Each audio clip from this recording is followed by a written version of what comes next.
Dobar dan svima. Tema ovoga videa jeste posjeta Zrenjaninu, odnosno otvorenom tržnom centru u Zrenjaninu, koji se trenutno zove Big, odnosno naziva se Big, ali kako to ide kad se promeni vlasnik, menja se i tako celo ime. Ono što je bitno u ovome trenutku da kažem, nije toliko koje sve prodavnice postoje u njemu, manje više to je u svakom od tih otvorenih tržnih centara jednako i slično bilo kojem gradu, tako da nećemo previše da je reklamiramo. A ono što je bitno jeste da kažem gde se on nalazi. Znači, tržni centar nalazi se bukvalno na tabli, to je kraj table grada Zrenjanina, izlaska prema sa desne strane putu za Kikindu, a pravo idete, to je taj put za Novi Sad. Znači, bukvalno na zadnjem kružnom toku u gradu, skroz izlaz levo, dođete do ovoga tržnog centra i tu možete ovako da provedete određeno vreme što se tiče šopinga, što se tiče i neke hrane, sladoleda, poslastice i slično, ali ono što je interesantno tako, kad neko dolazi sa strane kao i ja i prvi put je ovde, onda je onako zanimljivo i lepo da se sve prođe. Uglavnom, ja sam isto imao dva neka pitanja koje sam duše i našao na netu, ali i ovde se vidio, znači ima bioskop, što je onako jako bitno za porodicu, ali ima i dobri stari Mac koji je, kaže, pre nekog vremena otvoren, ali interesantan taj podatak, kaže da je nekad i McDonald's bio u Zrenjaninu, ali je zatvoren.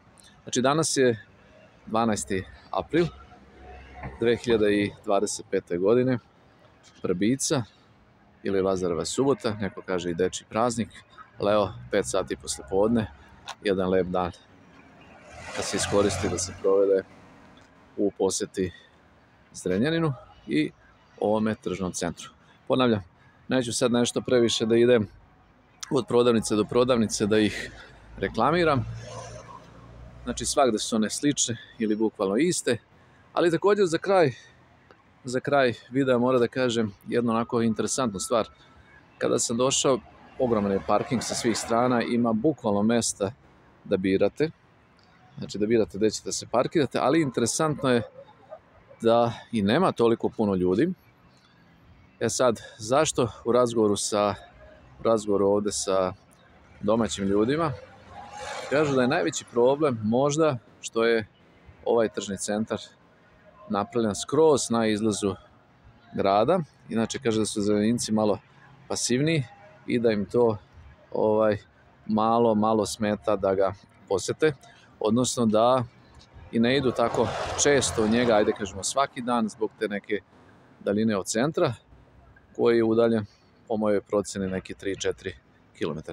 Ali svakako preporuka je da dođete sa porodicom, da izađete možda iz nekog drugog grada i da ovde malo obiđete i da uradite neki shopping, posle bioskop i da nešto pojedete, da prošetate i na kraju da odete i u centar grada. Tako da, eto, za kraj svakako sve pohvale za ovaj otvoreni tržni centar i da možete jedan dan da provedete sa porodicom u njemu. Svakako, kada izađete iz njega, vratite se do centra grada, koji je ponovno udaljen 3-4 km. Tu lepo negde isto parkirate, ima mesta i možete da obiđete centar Zrenjanina i nakon toga možete da se i, što se kaže, polako vratite kući.